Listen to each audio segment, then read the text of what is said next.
I've been looking everywhere for a replacement rear wiper blade for my 2017 Ford Expedition, and couldn't find one.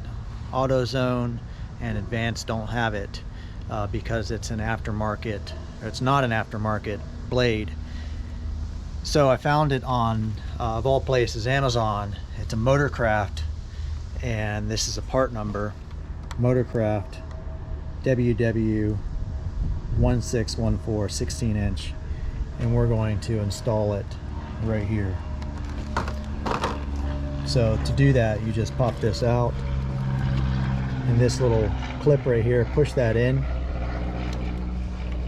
and then at the same time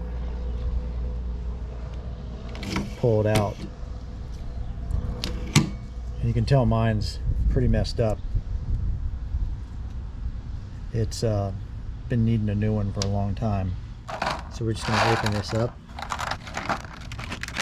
take the old one out, or the new one. And it's got this textured sleeve on here, so just slide that off.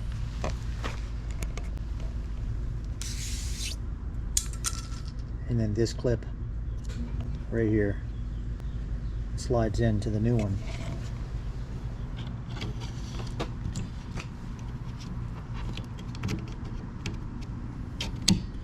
Boom. Replaced just like the old one, but this piece right here fits this wiper arm that came with the vehicle.